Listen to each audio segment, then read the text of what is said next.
for those organisations that pick from store, if you think about that journey, the stock will turn up, somebody will replenish it to the shelf. So we've touched it once. Then, depending on when your pickers pick, a picker might pick it. So that organisation's touched it twice. They'll probably tidy up as they pick it. So you've maybe touched other product. You may pick it and leave it out of stock. So again, the customer that's walking in the store is faced with the out of stock, and the customer that's ordered through the online channel has had it picked. I suppose order of priorities or order of process, which potentially could mean the physical customer has less chance of buying that product than the virtual customer. This has been the whiz that e-commerce has become more attractive, not because of the convenience of it. Many people portray actually it's a way of me, especially during these times of disruption, particularly around the supply chain and surety of product being where I want it. If I order online and it commits to me and it takes my money, all now I have to do is either wait for it to turn up if it's a home delivery, or go to the store and pick it up without all the hassle of wondering, will I have it or not? Or will I have to make a substitution in real time if I'm a physical customer?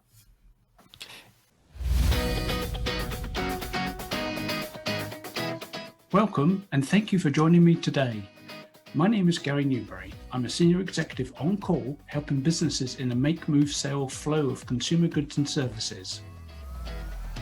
My purpose is to inspire business leaders, particularly those within the consumer products and retailing space, to think big, be bold, scale, adapt and win, one epic supply chain transformation at a time. There's additional content available through my website, RetailAID.ca, or on my YouTube channel, RetailAID. Be sure to check it out. As the business world faces much volatility, uncertainty, complexity and ambiguity, organisations need to be tapping into resources with an inside edge on transitioning their teams to be agile, innovative and digital, with thought leaders, experts and senior executives who have mastery of operational turnarounds and strategic transformations to help reorientate their enterprises. There's great material to get through here, so let's get started. Welcome to the Productivity Podcast. Delighted today to be joined by Gary Newbury, who's a retail supply chain expert. Senior exec on call, I think is the correct terminology, Gary? Yep, that's right. That's what I'm doing in Canada. And how are you? How's life? We'd like to have some of the loosening of restrictions that you've had in the UK recently. So looking forward to those days that we can get back to some form of normality. Yeah, me too. I won't talk about the new normal because I think that's a historic saying now. It's just the normal, isn't it? It's great to have you on and really appreciate your time. I know you've got a wealth of experience around kind of all things supply, e-commerce and all the bits that kind of centre that universe that makes sure that certainly in the retail world there's stock on the shelves for people to sell. Before we get into the detail and have a conversation, let's find out a bit more about you. So can you give us a bit of a career history, Gary? Tell us about where you've worked, maybe how you landed in Toronto. It's not a very Canadian accent I'm picking up. That's right, I'm very British.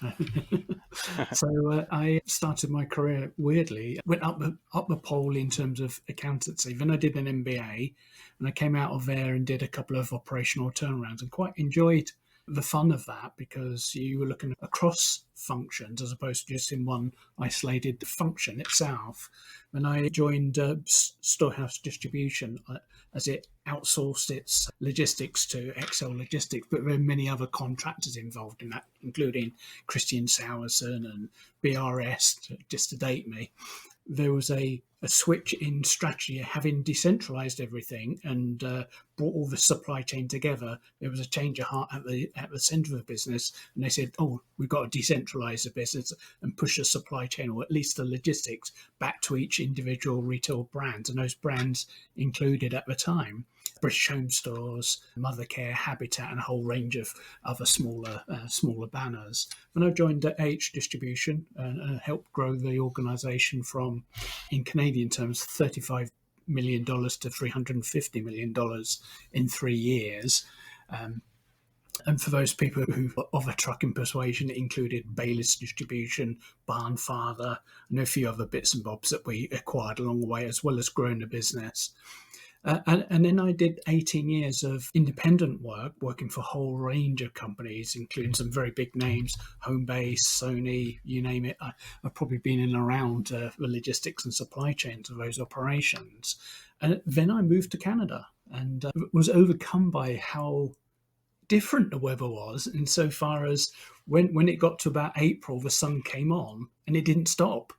Whereas, as we know from England, the sun comes on, you sort of rush around, grab ice cream, drink Coke, whatever, because the next day might be miserable. So I spent the first year not doing very much at all.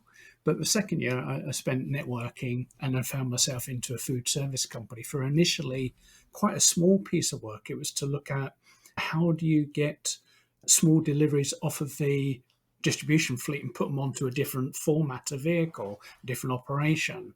I thought that would take me 2 months, and the actual development of a concept didn't really take much more than 2 months. But they kept giving me more and more work, and 5 and a bit years later, I said that I think I need to get back to mainstream retailing because there's a lot of work to do here in Canada, especially coming from the UK. They're in some ways very relaxed here, but they believe they're highly competitive, and that's the paradigm they need to work through and try and get into a stage where they can make some big moves that will catch them up. Their e-commerce, for instance, up until pre-pandemic was something like about 2.5 to 3.5% of total retail. And I think the equivalent figure in the UK is somewhere between 30 and 35. So it's a complete different scale. Some of the factors behind that are about that relaxed attitude and not really wanting to invest in something unproven ROI.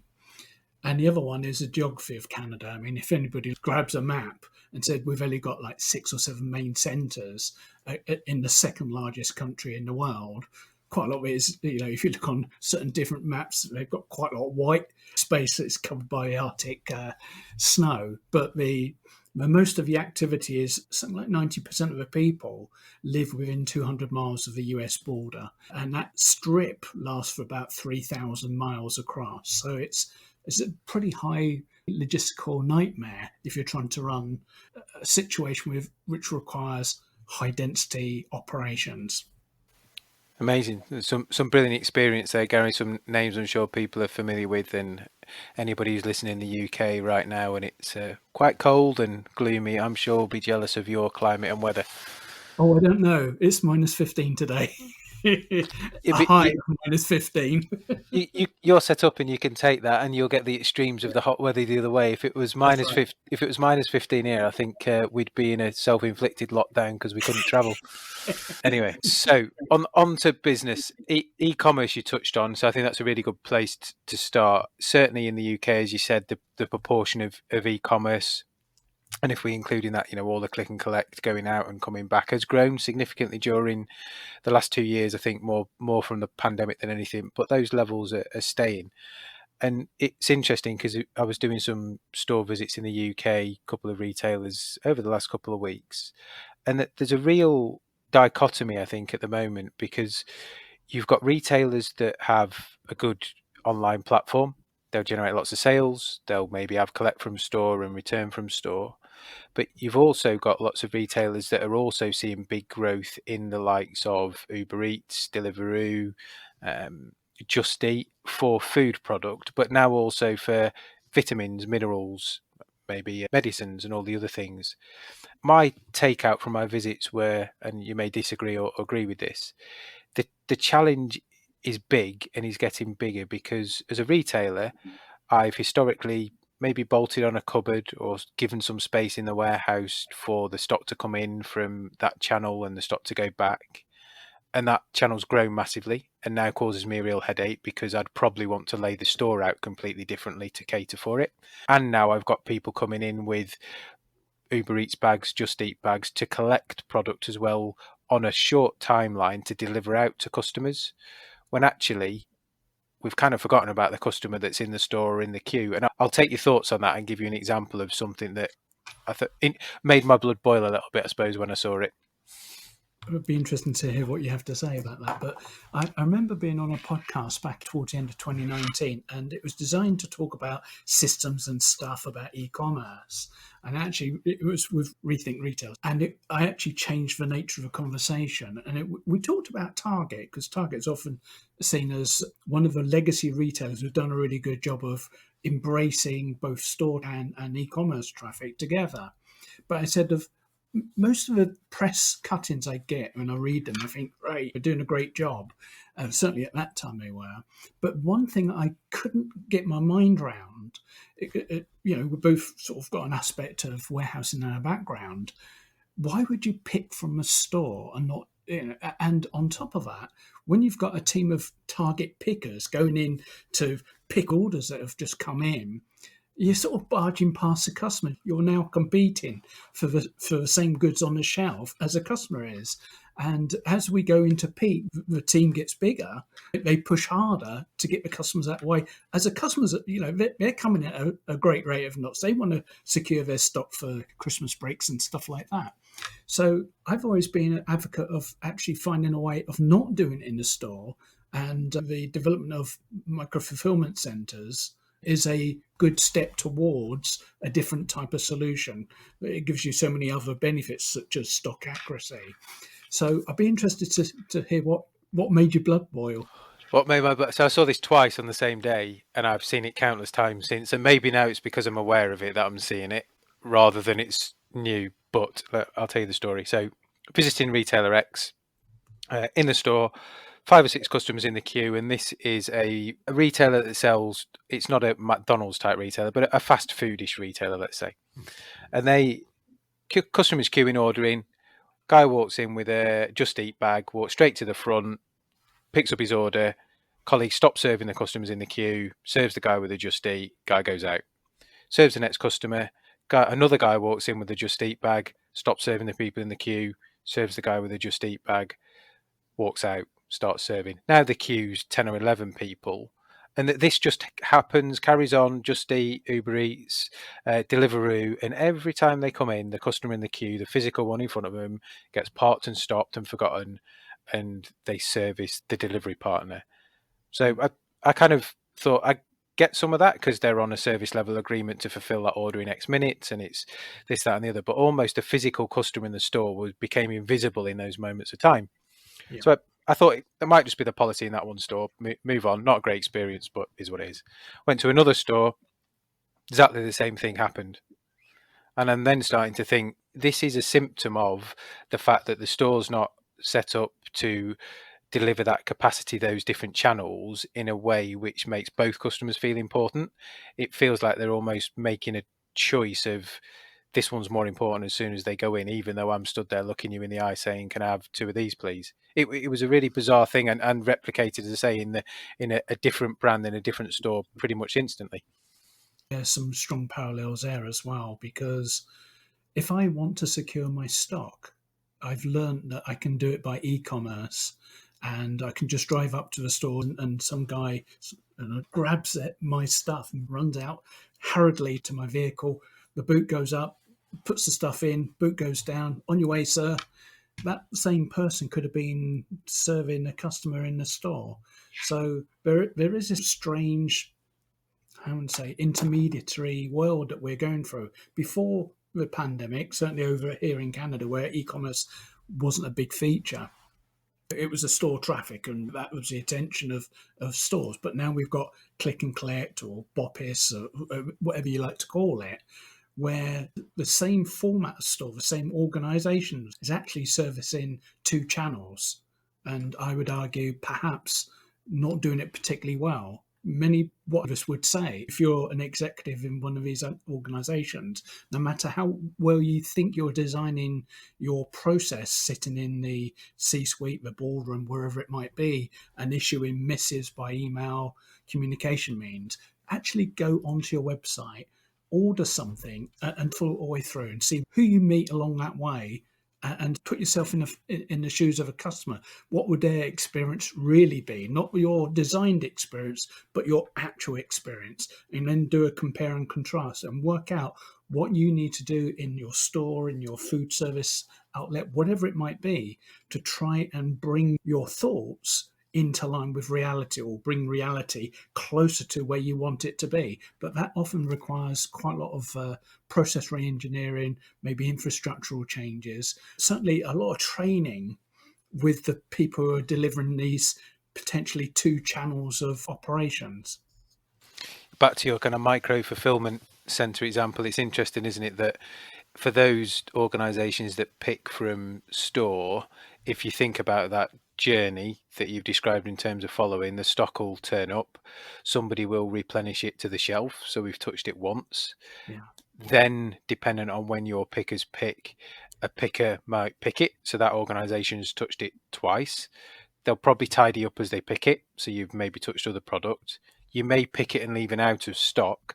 So again, the customer that's walking in the store is faced with the out of stock, and the customer that's ordered through the online channel has had it picked. Yes. So it's this cyclical, I suppose, order of priorities or order of process, which potentially could mean the physical customer has less chance of buying that product than the virtual customer. This has been the whiz that e-commerce has become more attractive, not because of the convenience of it. Many people portray it, actually, it's a way of me, especially during these times of disruption, particularly around the supply chain and surety of product being where I want it. If I order it online and it commits to me and it takes my money, all now I have to do is either wait for it to turn up if it's a home delivery, or go to the store and pick it up without all the hassle of wondering, will I have it or not? Or will I have to make a substitution in real time if I'm a physical customer? It's interesting. Some of it comes back to kind of business models, didn't it? And I know we talked offline about kind of high stock term models that need some form of improvement in terms of all the tasks that are being challenged in store now. I know, like us, you see lots of people using the kind of lean banner as a way of tackling projects or business models or stripping out process. Is that a good approach, do you think, in terms of looking at this whole e-commerce problem, is using that kind of lens without it becoming a big cost-cutting exercise? There's a lot of stuff in there that you've tabled because there are perhaps two models of how e-commerce operates. One is you take the stock, the majority of the stock for both the store and the e-commerce channel, to the closest place to the customer, which is typically the store, and then you are able to fulfill store orders or e-commerce orders from that locality. Or alternatively, you have a situation where you say, okay, the stock comes into the main warehouse and it's split at that point. So if a customer wants to click and collect, we actually pick it in the warehouse and find some way of sending it to the store or to the home address, all the way from the warehouse, which is often nowhere near where the customer lives. Each one of those has some pluses and minuses. I quite like the idea that the potential e-commerce stock goes with the big truck, goes to the store and gets handled into singles in the normal way. The MFC might sit in the way of that. You have to decant it into singles to put it into a micro fulfillment center. And the decision then becomes, do you put everything in the micro fulfillment center and then feed out once a day a replenishment run across the whole store, or do you have some other policy working there? The thing about lean is there's some basic principles in lean, and they're not always well understood, but lean is a term that's often used to describe pretty ill-conceived approach to helping a business to have a sustainable line of profitability. So in the real lean world, if we look at archetypal company like Toyota and we try and draw something from that and then start to think about it within the context of e-commerce, Toyota's worked out over 75, 80 years that I respond to demand. So I don't make anything until I'm very close to the actual demand signal. And as a result of that, I need to have my manufacturing capacities around me, very close to hand, and we work together to see how this demand is developing, then I can actually make a batch of one, and I can actually pass that through my system and satisfy the customer within, depending on how, what model you have, how much variation you have on that. But basically, if I go into a dealer, I say I want a Toyota Corolla, they'll probably give you, oh, we'll have it with you in a week. What color, what seat trim, etc., etc. But that's only possible when your production capacity is literally around your assembly factory, and you're responding to demand, and you've worked out all the tools and techniques that are required to be able to do a batch of one. What we have in the retail world is we have forecasts. We have forecasts going out maybe 9 months, a year, maybe 2 or 3 seasons in that. We break down that demand into weekly orders, and we send that across from Canada across to China or Vietnam or somewhere in the Far East. And they make up containers worth, and they put it onto a boat, and it brings it over here. The time phasing of, or the temporal disposition of this, the customer does not feature in this equation whatsoever. So we're guessing that the customer will want the stuff we've ordered for them 6 months ago, 9 months ago. It will arrive, we're putting it in a distribution center, we push it out to stores. There's no pull in here, everything's a push. And we're conduct digital marketing campaigns, we do ads on telly, digital spend, whatever it is, to try and persuade the customer this is what you need. It seems a bit counterintuitive that would deliver a superior result to somebody who was driven by demand. So in e-commerce, in the retail setting, we are trapped in that same world. But the difficulty with e-commerce is we're talking about singles, we're talking about randomized demand, and the only way we can try and control that demand is by running quite aggressive digital marketing efforts, television, whatever it might be, to try and control or try to manage the availability of our product and the appetite of customers to come and want that product. As a result of that, what we have, and for a long time we've had in retail, is this idea or this notion that if we can just improve our stock turns, everything's great in the garden. That if we reduce our effectively investment in inventory and we're faced with broadly constant sales, our return on capital employed around inventory, or GMROI is the internal phrase, can look good as long as we get our sell-through right. What I see that's happened there is that companies have sometimes slashed inventory to try and force the number to look like they're in control. And that's a rather dangerous thing. When companies like Toyota have reduced inventory, there's often an infrastructure around them, and there's a commitment to within their teams to understand the impacts of that in real time and to act on those impacts so that they don't damage the flow of the business and the service to the customer. Whereas an accountant or even an operating manager saying, let's slash $10,000 worth of stock this week because our sales are a bit low, so we've got to make the figure look good. So let's not order some stuff. Let's put it on promotion or whatever it might do to accelerate sales or reduce stock, just to get to a number, rather than think about the whole process, about what its purpose is designed to do. And then if we find that inventory is too high, we start to reduce that, but we have everybody engaged in that process and everybody's looking for adverse impact and then acting on those adverse impacts so we can lower the stock levels with some comfort and confidence. And that's not in retail thinking. It's just cut the stock and get the number right. And that's an unfortunate thing. We see lots of retailers that will maybe hold more lines but less stock, so they increase the range in effect, which then ultimately means that you need to deliver more. So it becomes self-fulfilling to some degree of more line, more range, more deliveries, therefore there's more trunking that goes on, there's more Yeah. handling of the stock that goes on, there's more counting of the stock that goes on, there's more pricing of the stock that goes on, but they feel comforted by the fact now they sell 50,000 lines instead of 20,000 lines.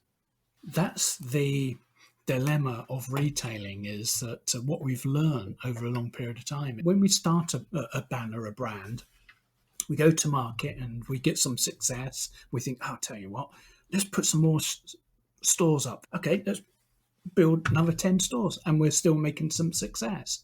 But suddenly you get into that point of diminishing returns. So I tell you what, let's make some bigger stores. Right, now we've got some bigger stores, let's throw more stuff in them. And there's a point where even with that model, you get to diminishing returns. So you've actually hit the limit of the market. You've plateaued. Let's hope you've been in maturation. You haven't already gone in decline. So if you've got static sales, the only thing you can focus on to improve your profitability is your costs. So then you start to look at the basic costs of retail are, primarily merchandise and the labour. So the first thing you can do very easily is just to slash the floor staff. So you look at their hours, you take out heads, whatever. Then you start looking at the merchandise and go, well, where can I find this like a lot cheaper? That was the driver for moving to sourcing in the Far East, because it is relatively a lot cheap, not just marginally cheaper, a lot cheaper at the time in the 1980s, 1990s, and certainly early 2000s. But the trouble is, we've lost a sense of purpose. Our brand started serving a discrete market segment with a certain type of problem solution. But in our distraction to go after sales, we just added in more categories and whatever. And we're doing this in essence on marketplaces now. We did that in stores. Now we're doing it on marketplaces. So we're adding more and more categories, more and more stuff on the marketplace to try to boost sales. For any retailer having emerged from this pandemic in some shape, I think that they need to revisit the purpose that they existed in the first place. That may have changed slightly because consumers over the last 2 years have changed their aspirations and their appetite for things, but they need to retune into that and actually look around and go, do you know what? We need to get rid of some of these categories because there's people who can do these better. We're not making the margins on these that we would like to make, and we just focus on a relatively smaller assortment that actually meets our customers' requirements. And we can start to get, in some ways, if we become very good at it, we can actually start to get ahead of the consumer and help them down a path that they come to us more regularly, because we're offering not only just a solution, we're delighting them with that solution. Rather than saying, hey, come to us, we sell pretty much everything. We're a Walmart. In local speak, we're a Canadian Tire. And that comes back, interestingly, kind of brings us full circle almost, of we're seeing certainly in the UK and Europe lots more collaboration. So people deciding, and a good example is I suppose some of the bigger supermarkets in the UK historically have all had coffee shops or cafes. Most of them now have outsourced that to Costa or Starbucks or a specialist coffee chain, because they've realised that it's very costly for them to do it. They don't do it as well, and they've not got the pull. Actually, make a bit of money off the space, but have the experts do it. Therefore, they can free up that team's time and resource and the central team to focus on being really good at being a core supermarket and delivering that purpose and those values. Do you think that that trend is going to carry on as people come back around that circle that you described of being really good at what their purpose should deliver, which may mean that they have to partner with experts in other areas to build a better overall proposition? I would argue it's inevitable, because there'll be a point. I think we've been through various points of diminishing returns, and we have tried to bolt things on to try and bolster ourselves and avoid, on a retail concept life cycle, which looks like a product life cycle, as we start to look at decline in terms of revenue and profitability. We don't want to do the hard work of reinvention. So all we do is add a few more categories in, hope that buys us another few quarters or a year before maybe we've moved on or something else has happened in the marketplace. So the collaborations you talk of, I've certainly experienced those in the UK with, certainly Costa was in my local Tesco's. And I think that must be the model that many retailers need to look at. If you understand your purpose and you start to rein in your categories, your assortment to be very specific about what that purpose is, but you think it would actually be great to bring more traffic in and have a small restaurant, a small coffee shop, or a dry cleaner, or whatever it might be, that would connect with our customer in a much more meaningful way on top of what we're doing, then it would be natural to do that. But where I'd be coming from as well, one of the things that I are desperate to see a changing, we're still working through this pandemic, and I've been advocating for quite some time that what we need to do is go towards smaller format stores. So sort of 1,000, 2,000, up to 5,000 square foot stores, less aisles. And in fact, it's more about the brand than buying. So you go into a store and you experience a brand, and the people on the retail side are trying to help you understand the brand more clearly, helping you to order some stuff or buy some stuff and have it delivered to home or click and collect or whatever it might be. So it's not those aisles and aisles and aisles of product where you have to wander around and figure out where each one is. And, certainly in my experience at Tesco's before I left the UK was they kept changing a few things around, and that was meant to create interest and excitement. It did nothing else than cause massive frustration and make me wonder, should I be shopping here? Should I nip down the road and go to Sainsbury's, who are probably involved in another version of that? So if we think about the digital natives, when they decide that the best way for us to improve our sales is to actually go to stores, they tend to have smaller stores, the 1,000, 2,000 square foot kind of format, and it is very experiential versus buying stuff. They don't immediately go to the rows and rows of aisles and product. They think about, what do we want to say to our customer about us? What do we want the customer to learn about us? And how do we want the customer to engage and be loyal with us? So I think that for the larger format stores, there will be collaborations, but for brands who have really got that focus on purpose, they may actually go to a much smaller format store, which would, in some ways, not allow them to do too much collaboration because there won't be the space to do it. Maybe someone like Apple's heading that way or leading that way from what you've described, the experiential piece. The product is clearly central for them, but it's not the obvious thing when you go into the store. It's the aesthetics, it's the feel. An Apple store is pretty much in a cool location, looks cool, the people in there are pretty cool, and all experts, I think they call them Apple geniuses, are they, in the product. You can go and learn, you can go and chill out, you can play with the product.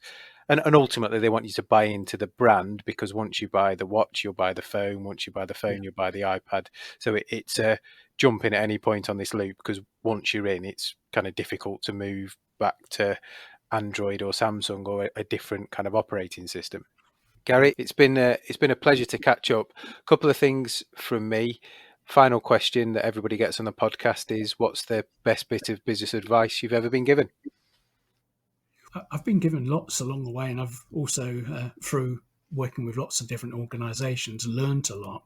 But I think the one for me that's really stuck in my mind for the last couple of years is there's a guy called George Menakakis, who I've met here in Canada, and he's written a few books. And the last but one book he wrote was, I think it was a great transition, and he wrote it about 3 or 4 years ago, I think, and sneaked into one of the chapters, and he shrugged his shoulders when I talked to him about, said lots of other things, was this statement. And it was like a gleaming light. And it said, for those companies who keep, particularly retail, keep saying, well, what's Amazon doing? We need to do more of what Amazon's doing. Or, latterly it might even be what Target are doing, or even what Walmart might be doing. But he said, competitors are not the enemy. The inability to create trends is. And I think that this is a really powerful, profound statement. It's almost up there with, in my mind, with some of the things that Deming came out with, in the sense of, if we can't understand our purpose and take our customers on a journey, where we're actually getting ourselves into some kind of blue ocean situation, then of course we're going to be obsessed with what the competitor's doing because we're just following. And as a result of following, we'll have lower margins, we'll be on the periphery of things, we'll have no loyalty. And in terms of forward development path, we just wait for somebody else to do something, then we'll study that, reverse engineer it, and try and do it in our store network, whatever format we're in. For anybody listening to this part of the podcast, I think I just challenge them. Are you setting trends in your business for your customers? Are you taking them on a journey? Or are you just watching, if you're a retailer, you're just watching Amazon and what are they up to? They're doing drones, airship warehouses. Oh, better do some of that. No, stop following everybody else. Know your stuff and get in front of your customers. No, I love that one. That's one of the best ones we've had, Gary. And yeah, absolutely agree. If you're sat watching, then to some degree you're moving backwards while everybody else is moving forwards and making the gap bigger. It's certainly, we know in retail you've got to be at the forefront, otherwise you just don't survive these days. If people want to find out more about you, Gary, listen to your podcast, where's the best place for them to reach out and do that? Go on to YouTube, RetailAID. It's all one string, RetailAID. Or find me on LinkedIn, or find me on RetailAID at LinkedIn. And I've got my own website, retailaid.ca. Very parochial. Yep. So there's bags of information and resources out there. The YouTube channels, I have some excellent guests on there. Some people you might even bump into. Carl Bate, Jeff Roberts, who's in London. Yep. Simeon Sigel, who's a equity analyst who loves retail. And I think on Friday we also had Rosalind Greiner in there, and we were talking about this very subject. We sparked from a conversation with Britton Ladd, who said, given what Macy's are doing, we're trying to split up their e-commerce, and Saks have done, splitting up their e-commerce from a stores business. Why don't we just do it for the whole of retailing? And we sort of explored all the ins and outs of that. So that podcast will be coming out pretty soon. Brilliant. We'll put some links in the show notes so people can find it. Gary, once again, absolute pleasure. Thanks for coming on and appreciate your time. Okay, thanks very much, Simon, and good luck with your situation in the UK, and hope Canada can catch up with you soon. Thanks. Thank you for listening today. I hope the information has been valuable for you and your team. You can connect with me via the website retail.ca and go to the contact page, or via LinkedIn by typing linkedin.com/in/last-mile. Look forward to hearing from you and playing an active part with your supply chain and your business's transformation as you start to act boldly, think big, scale, adapt, and win.